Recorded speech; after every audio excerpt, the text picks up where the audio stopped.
la météo avec C3A Productions. Bon après-midi, chers téléspectateurs, ravis de vous retrouver pour ce nouveau bulletin météo. Cet après-midi, les températures dans l'ensemble ne changeront pas tellement, avec 41 degrés toujours dans la région du nord. Par contre, dans la région du nord-ouest, les températures seront comprises entre 32 et 34 degrés. Également dans la région de l'ouest, nous aurons 33 degrés jusqu'à 35 degrés attendus dans le littoral. Dans la région du sud, les températures seront comprises entre 21 et 31 degrés. De manière détaillée, mesdames et messieurs, cet après-midi, pour commencer, nous sommes dans le nord. C'est nuageux dans l'ensemble. Les températures vont légèrement baisser cet après-midi, mais resteront totalement contrastées. Ainsi, il est recommandé de bien vous hydrater. Dans la région de littoral, le ciel sera couvert, comme vous pouvez l'observer. Les températures passeront de 37 degrés cet après-midi à 30 degrés en soirée pour un ciel totalement nuageux. Dans la région du sud, le ciel couvert également, mais de beaux rayons de soleil attendus à Kribi, 24-31 degrés pour cette soirée avec un ciel totalement couvert. C'est tout pour ce bulletin météo, mesdames et messieurs. Je vous invite à découvrir le jardin botanique de Limbé et je vous souhaite une excellente fin de journée. C'était la météo avec C3A Productions.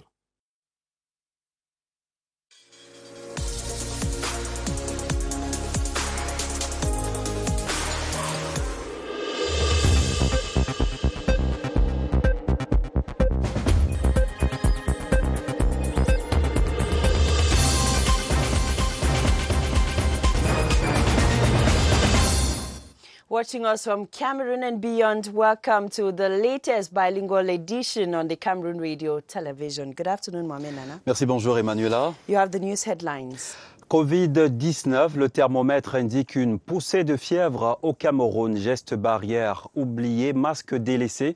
Et le virus à cornes qui égrène ces chiffres macabres. Comment le confiler? Nous irons voir les mesures dans les administrations publiques et grandes surfaces de la ville de Yaoundé. L'agent féminine sous les feux de la rampe, la semaine qui lui est dédiée déroule son chronogramme d'activité à travers le pays. Conférences, débats et formations au métier. Dans le fauteuil de l'invité, Bertha Ndo, conseillère technique dans les services du Premier ministre. Et en page magazine, nous vous inviterons à la table d'une saveur, le bâton de manioc, un aliment issu de tradition et de savoir qui aujourd'hui s'exporte et s'affiche sur les cartes de restaurants. La recette de Thérèse Nomo dans ce journal. Merci d'avoir choisi la CRTV pour vous informer.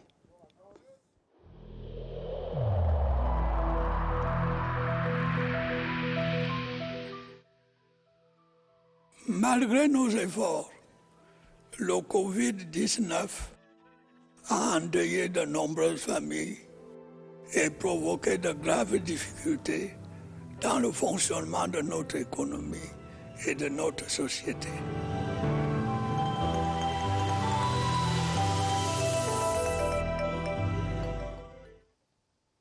It has been observed that hand-washing stations have long disappeared from public places and other public administrations in Cameroon, despite the continuous spread of the coronavirus pandemic. The resurgence of the second wave of the virus is sparking consciousness among Cameroonians for a stricter respect of COVID-19 barrier measures prescribed by the government. Gerard Nanje Yambe went downtown Yaoundé and visited some supermarkets and public administrations to see how the measures are being put into use. Far from being a mere formality, anti-COVID-19 barrier protocols are being intensified at this supermarket, downtown Yaoundé. Every customer is obliged to go through the checks before having access. When customer coming, you see, I'm already told you, if there is no mask, I will provide the mask. And also I notice the temperature, what temperature is there, okay? And first is disinfectant is compulsory. Because there is many customer coming disturbing, he say, no, I don't want to take mask. When he not take the mask, and I say, okay sir, no problem, you stay backside. It is almost the same atmosphere that prevails at the Ministry of Tourism and Leisure, Ministry of Finance, just like at the Ministry of Public Contracts. The level of the Ministry of Public Contracts under the authority of the minister, we have made sure that at the level of the various offices, the use of the face mask is compulsory for each and everyone. And we have also taken all the other measures, washing of hands. We think that at the level of our ministry, we are doing the maximum effort to make sure that those barrier measures are being implemented. Les mesures de façon générale sont portées par toute une structure qui est dédiée. We have a whole department in charge with assuring the respect of these measures in our ministry, who work in collaboration with the minister himself. We make sure everybody wears a face mask, disinfects the hands before entering and going out. I also disinfect the documents I receive from people before scrutiny and wash my hands constantly. However, in other ministerial departments, hand washing is absent, while disinfection devices are not serving their purpose. Many are without face mask, as if to say the campaign against the pandemic is just for a particular few.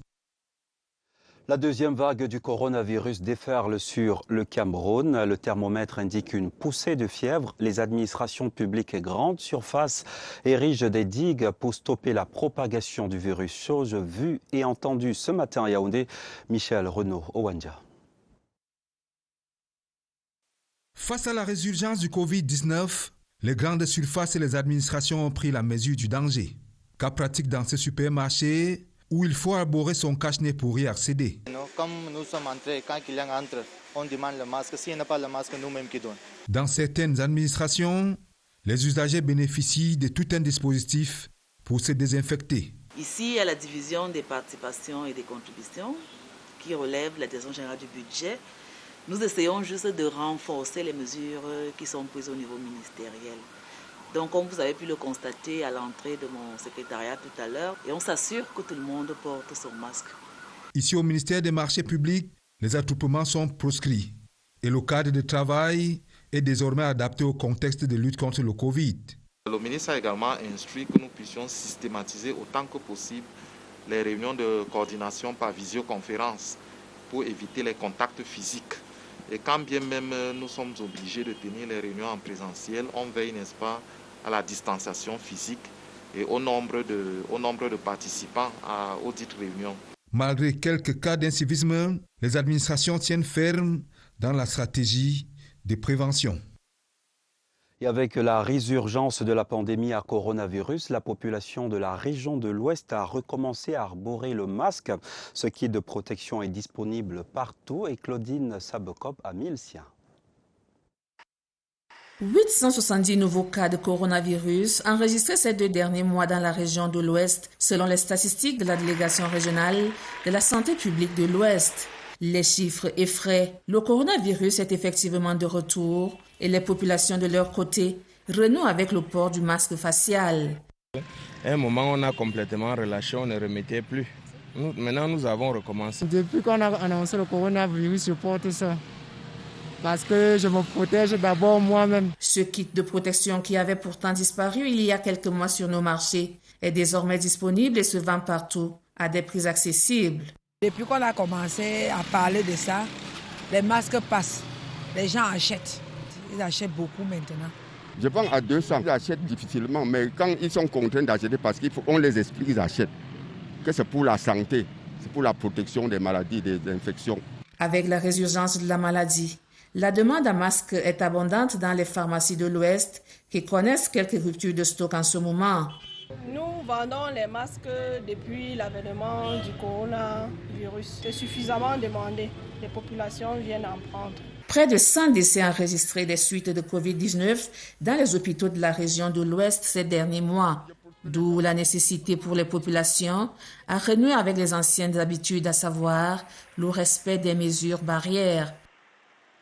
Une interrogation, comment respecter les mesures barrières, notamment le lavage des mains dans un contexte de pénurie d'eau? C'est la grosse interrogation à Bamenda, une situation incommodante pour les habitants du chef-lieu du Nord-Ouest. Voyons cela dans cet élément de nos correspondants permanents.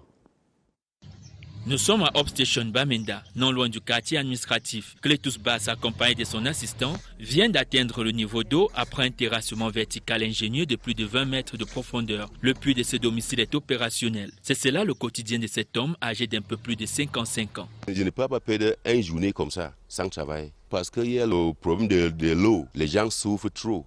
Ces puisatiers soulagent les habitants des quartiers surélevés de Bamenda, privés d'eau depuis le début de la saison sèche. La fosse est déjà parti. Chaque jour, Upstation, GRA, Hotspot, My One, all over Bamenda. Gardien de nuit dans une entreprise de la place, cet homme dynamique gagne de l'argent à la sueur de son front. Je suis marié depuis 23 ans aujourd'hui. J'ai 5 enfants. Quand je commence le travail comme ça, le premier 2 mètres, c'est 55 000. Numéro 3, le prix augmente. À la fin, je peux avoir mes 50 000, autant que j'ai déjà payé mes employés. Clé Tous Basses permettent ainsi à de nombreuses familles d'avoir de l'eau pour mieux gérer le quotidien. We go down to the West region where as the second wave of the coronavirus pandemic has made the business for face masks a real boom.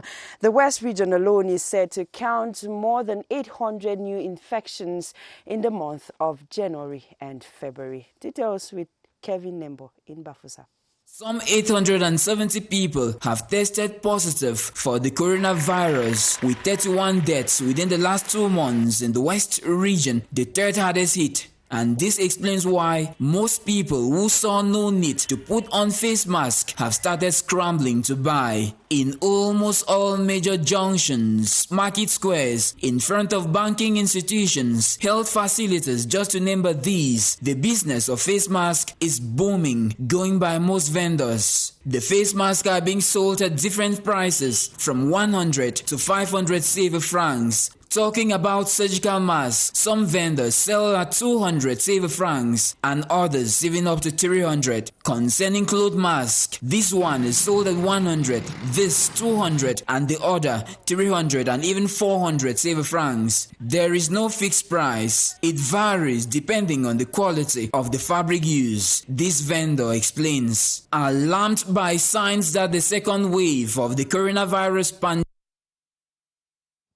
We go over to the Northwest region now, where a peace club will soon go operational in the University of Bamenda with main aim to promote mutual respect and fight to eradicate violence in the society. The project is conceived by the Archbishop of Bamenda, His Grace Andrew Nkeya, who was officiating a mass to launch Yuba's Women's Day activities. Mercy Kusi has the details from Bamenda.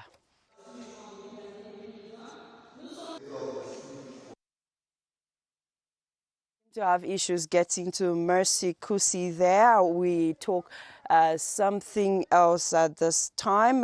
Reports from the Northwest region indicates that 2,000 people in the region have been infected with the coronavirus pandemic since the outbreak of the disease a year ago. In spite of the new wave of the virus, the population is said to still disregard the respect of barrier measures with crowded markets, as well as the non-wearing of a face mask. Details with Karin Tosa.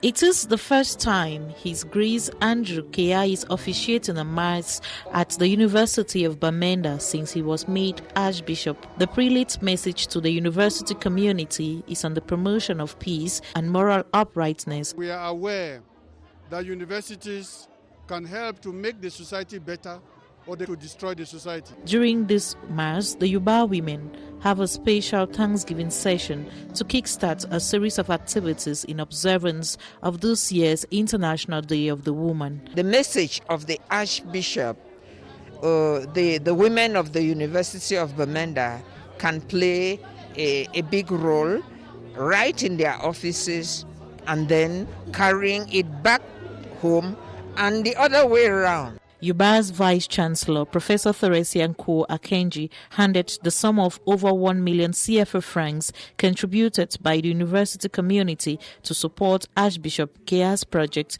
to construct a retirement home for priests. Le 8 mars approche et les femmes sont sur orbite plus que 5 jours avant l'apothéose. Dans la région du littoral, les activités liées à cette journée ont été lancées et un mot revient sur presque toutes les lèvres. Leadership féminin. Voyons cela dans cet élément de nos correspondants permanents CRTV Littoral. Pour les femmes du littoral, la cérémonie de lancement des activités relatives à la Journée internationale des droits des femmes a constitué une formidable opportunité pour évoquer les sempiternels écueils qui nuisent à leur épanouissement. Pour elles, il est temps de donner un sens réel à l'égalité des sexes au Cameroun et partout dans le monde.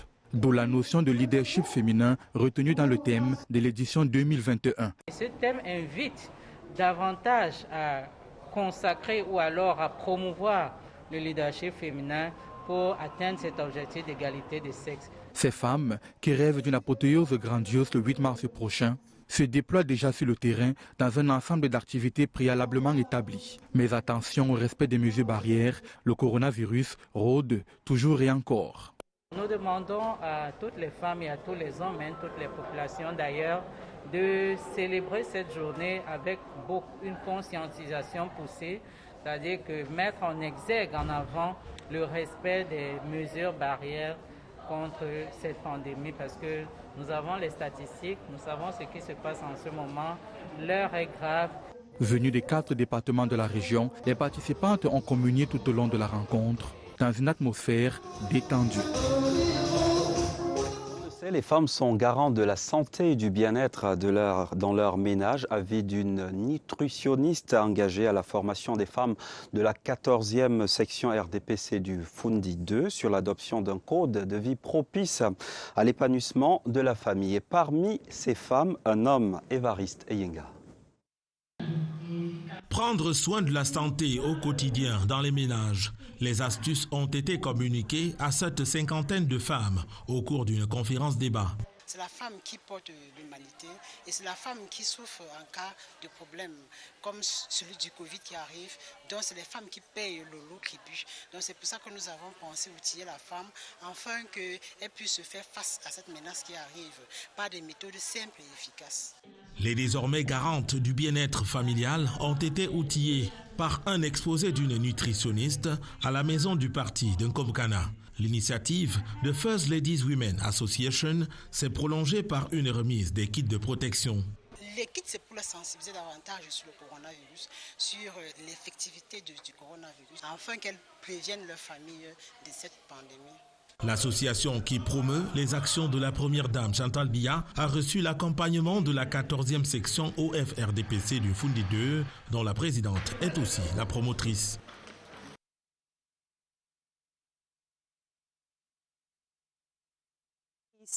Madame Dovbetha, she is the technical advisor to the Prime Minister and head of government, the special advisor rather to the Prime Minister and head of government. She's here to talk to us about the Women's Day activities at the level of the Prime Minister's office and elsewhere. Good morning, ma'am. Good morning. Glad to have you on Midday Set. It's nice to be here. Tell us, this year's edition of the Women's Day activities focuses on women, on female leadership and COVID-19. What do you think pushed the public action to choose such a theme?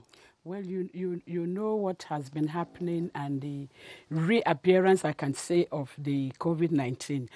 It has not been easy, but we know that the head of state, in every time that we watch the news, we listen to the radio, we hear his prescription of what we have to do and implementation through the Prime Minister, head of government, through his ministers, as we saw yesterday on TV, how the Minister of Communication, Minister of Public Health, and the Director General of National Security telling us that we should be really conscious and serious about this pandemic, which has reappeared, as I can say, which has come back, and it is very, very serious. Women are no longer sitting at the back watching men work. Women are actually at the fore and considering the role of every person in the fight against this pandemic. What are the women at the level of the Prime Minister's office doing, and women in general, what is their role in the fight against this? Well, you know, I can say the woman is the head of the family now when it comes to taking certain decisions, and especially about the health of the family. The woman comes first. At the Prime Ministry, I can say yesterday we started with this trying to let the women and let all the workers of the Prime Minister take their tests. I have taken mine, and so we are advising that the women should take their test because, as we know, health is wealth. If there is no health in the family, I think the family will break down. So that's what we are doing, but we are going to start today with the opening, and on Monday we have a sensitization talk on how women have to really participate to take care of their family and trying to make sure that they tell the family, in fact, we women should even buy the face mask. We should buy the soap for us to wash our hands when we come back home, and to even move with sanitizers wherever we go so that we sanitize our hands. And we should also be very careful in distancing ourselves because that is where the problem comes. Madame Dobetha, you are an elite of the Southwest region where women should be looking up to you in many aspects, especially internally displaced women. What are you doing at your level as an opinion leader to wield some influence over them in the fight against violence, in the fight against the coronavirus, and most especially in being responsible parenting? You know, it's a continuous process. We have to continue.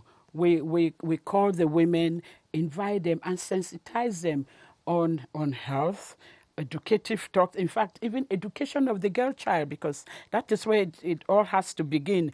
And as I said, we continue. We started it, but I think time and again, we always get the women together and inform them of what is happening, especially of this pandemic, that they should be very careful, but they should take very serious measures in making sure that the family is healthy. The 36th edition will be observed in all sobriety, no march past, no major celebrations. As a woman, do you think this kind of waters down the importance of the day? No, it doesn't, because the march past is just one aspect of it. But the most important thing is the education, the sensitization of the women, our rights, what we have to do as a family, how we take care of the family. And so that is the most important thing. The fabric is just one, the march past is just one, but we should be very careful on how we go about it. Even getting into these crowds, we should really try to keep our distancing, because it's important that you can wear a face mask, but we don't even wear them as it ought to be and properly. So that makes the difference, that we should keep our distancing like we are talking. And then, of course, if there is any virus that comes, it's not going to get into us. So it's very important.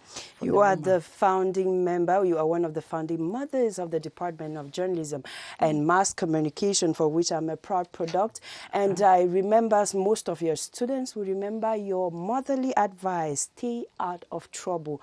As your last words, when you look at the product of the department, especially women, we're celebrating women. What will your last words be in that regard? Well, I'm really proud of the women. And as I always ended my lectures, keeping away from trouble is very important. And now it's even more serious. And so the women of JMC, those who have passed, and even those who are still there, who are listening to me now, it's very important to keep away from trouble. Anything that doesn't concern you, you shouldn't get yourself into it, so that trouble shouldn't come your way. But I want to say I'm proud of them. Keep on doing what you're doing, and I think the future is bright. Thank you very much, Dobetha, Special Advisor to the Prime Minister's Office, for answering present on the Midday News. I'll be here again if you want me. Thank you. Mohamed Nana, we continue with you. Merci Emmanuela. Dans la suite du 12h, la semaine du Commonwealth au Cameroun est lancée. Pour annoncer les couleurs, une cérémonie de levée de couleurs. C'était hier à Yaoundé, en présence du ministre des Relations extérieures et du haut-commissaire de Grande-Bretagne au Cameroun. Compte rendu, William Badier. La cérémonie de levée des couleurs marquait le lancement officiel de la semaine du Commonwealth à l'esplanade du ministère des Relations extérieures. Une cérémonie courue et rehaussée de son éclat par la présence des membres du gouvernement, du corps diplomatique, des invités spéciaux, y compris les sections de police, de l'armée de terre et la fanfare de la gendarmerie nationale.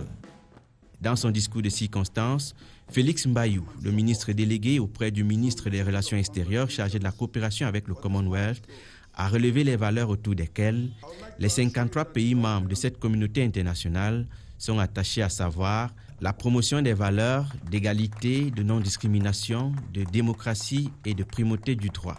La cérémonie de lancement officiel de la Semaine du Commonwealth s'est achevée par une visite guidée des membres du gouvernement et du corps diplomatique à travers les stands.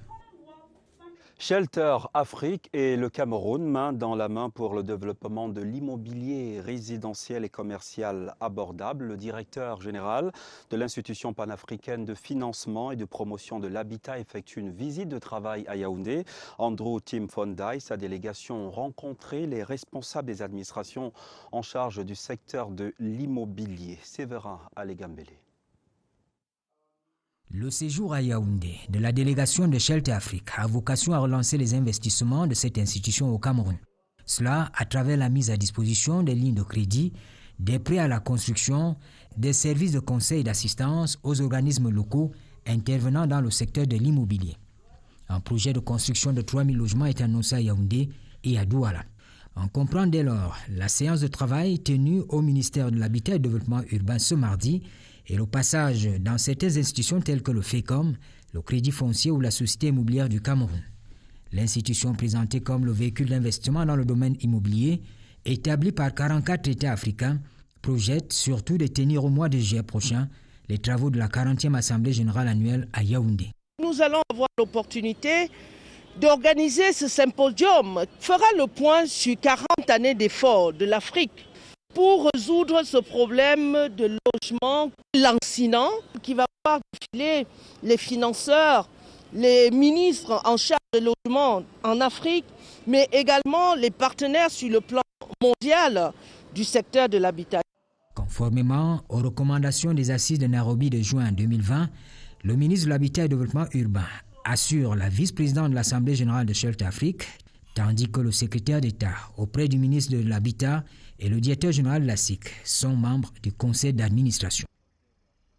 The National Committee tasked with preparing the CHAN and 2020 AFCON was meeting with the Prime Minister yesterday in its 28th session. Chaired by Prime Minister Joseph Dion Ngute, the committee evaluated the organization of the January's CHAN and identified improvements for this year's AFCON. Details with Star Building correspondent Christian Cheata.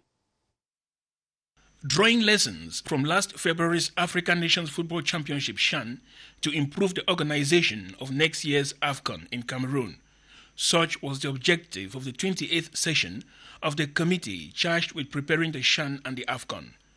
The Prime Minister, head of government, asked us to implement measures in order to organize in the best condition the CAN in 10 months. Sectors earmarked for improvement include ticketing with the introduction of online sales and improvement in communication, medical coverage and security. The state of sports infrastructures presented during the session acknowledged the smooth functioning of stadiums used during the CHAN. The main concern in that domain is the completion of the Olembe Sports Complex. The Minister of the Economy, who presented updates on the obtention of the 55 billion francs authorized by the head of state, said funds will soon be made available to complete the construction of the east entrance to Douala, as well as the Olembe Sports Complex. Hotel infrastructures in the host towns are said to be generally okay, but the committee calls for a more rigorous application of COVID-19 barrier measures to meet CAF exigencies. The preparation of the national football team in view of next year's AFCON was also examined, with the overall objective being an honorable performance and, why not, victory at the end of the competition. Prime Minister Joseph Dion Ngute said minor hitches observed during the CHAN should be rectified well ahead of time to make next January's AFCON a bigger success. Il est un peu plus de midi, vous avez peut-être un creux. Nous vous invitons à la table d'une saveur. Le bâton de manioc Thérèse Nomon, mère de famille en Comtois, excelle dans la fabrication et la commercialisation de cet aliment qui s'accompagne avec presque toutes les sauces. Laetitia Onana est allée à la rencontre de cette dame dans le cadre de la page magazine. Elle a avant tout régalé ses papilles. Une forte odeur de manioc fermenté s'échappe de la cuisine de maman Thérèse. Normal, ici, des petites mains agiles concoctent des bâtons de manioc, encore appelés ndeng ou ibubolo en langue biti. Cette garniture, qui accompagne de multiples mets du terroir, a ravi les papilles gustatives de plus d'un gourmet au-delà de sa terre d'origine, le Cameroun. Ce matin, Dame Thérèse Nomo et son équipe s'activent pour une commande de plus de 10 000 bâtons de manioc en partance pour l'Europe. Comme ce que j'attache maintenant, je livre, ça part en Europe. Je suis obligée d'utiliser la balance. Je mesure en grammes. Comme la dame veut les 300 grammes, je suis obligée de mesurer 275 grammes de pâte. Et les feuilles, ça me donne 310, 315. Quand je place au feu, ça cuit, ça se refroidit, ça donne 300, 305, 310 parfois. La dame la prend à 100 francs. Parce qu'elle dit que les trucs ne passent pas, les frontières sont fermées, le corona et tout. Normalement, les 300 grammes doivent donner 150 francs le bâton. Voilà 5 ans que maman Thérèse noue avec fierté cette espèce de pain de campagne pour subvenir aux besoins de sa famille. Avant, mon mari travaillait, il était mécanicien d'engin lourd. Je faisais dans le bâton, mais pas trop. Ce n'était pas comme maintenant. Et ça fait depuis 5 ans qu'il a eu l'AVC, il ne fait rien, il est à la maison. C'est avec ça qu'on vit, c'est avec ça que je pousse les enfants à l'école. Désormais, grâce à cette activité génératrice de revenus, la brave mère de famille ne se contente plus seulement de rendre son foyer lumineux.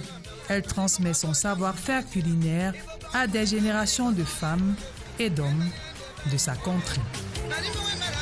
Et tout cela fait venir de l'eau à la bouche. Emmanuela, après ce journal, vous pourrez bien vous régaler. Bonne restauration par anticipation. Certainly, Mohamed. Thank you very much, ladies and gentlemen. Thanks for your kind attention. Don't forget to keep safe. Coronavirus is spreading. See you tomorrow.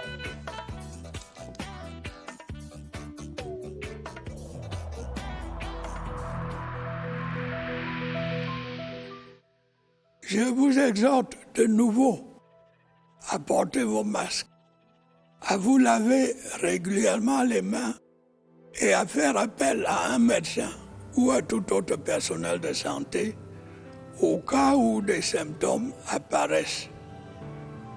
C'est le seul moyen de préserver les vies et de freiner la propagation du virus.